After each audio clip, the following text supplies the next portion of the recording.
मला अजूनही पटत नाही आहे, पण जे कष्ट गेले 8-9 वर्ष घेतलं होतं त्या कष्टाला फळ या मतदारसंघातल्या लोकांनी दिलेलं आहे आणि मला आनंद आहे की येत्या काळामध्ये जे काम अनौपचारिक पद्धतीने करायला मिळत होतं ते आता एक बॅच मिळाल्यानंतर चांगलं काम करायला मिळेल आणि मोठ्या प्रमाणात काम मी या मतदारसंघामध्ये करून दाखवेल. युवकांसाठी एक नवीन रोजगार कशा पद्धतीने आणणार आहात किंवा तुम्ही MIDC म्हणला होता त्याबद्दल? MIDC मी मतदारसंघात मंजूर केली आहे, तिथे चांगल्या कंपन्या आणणं हे आमचं उद्दिष्ट असणार आहे. राज्यातला रोजगाराचा दर जर घटता बघितला, राज्यामधून बाहेर जाणारे व्यवसाय उद्योग जर बघितले तर ते चिंतेचा विषय आहे आणि त्याच्याकडे जाणीवपूर्वक लक्ष देण्याची भूमिका माझी पुढच्या 5 वर्षामध्ये असेल. आता इथला द्राक्षाचा व्यवसाय खूप मोठा प्रश्न आहे, फसवणूक होते, त्या पद्धतीने कशा पद्धतीने?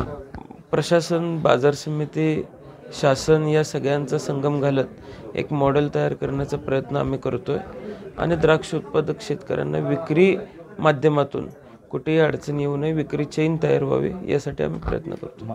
युवकांसाठी करतात तसं वरिष्ठ लोक असतील, महिला असतील, यांच्यासाठी नवीन काय डोक्यात योजना कल्पना आहेत? आता एक तरुण म्हणून ज्या अपेक्षा माझ्याकडनं आहेत, आरोग्याच्या बाबतीमध्ये मी या दोन्ही घटकांसाठी काम करू शकतो आणि करतोय, त्यामुळं त्याला थोडंसं अपग्रेड करून आम्ही काम करू आणि ज्येष्ठ नागरिकांच्या काही मागण्या आहेत, माता भगिनींच्या काही मागण्या आहेत, त्या मागण्या पुढे घेऊन जाईल.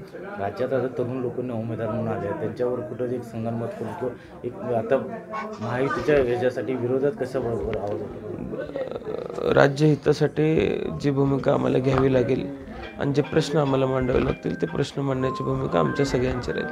शेवटचा प्रश्न, आज पहिला दिवस आहे, कशा पद्धतीने नियोजन असेल, काय काय?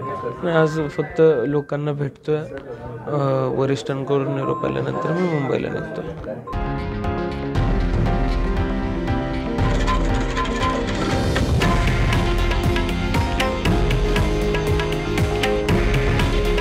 हे आहे देशातील नंबर 1 न्यूज नेटवर्क आणि आपण पाहत आहात TV9 मराठी. काळजी तुमची, हित महाराष्ट्राचं.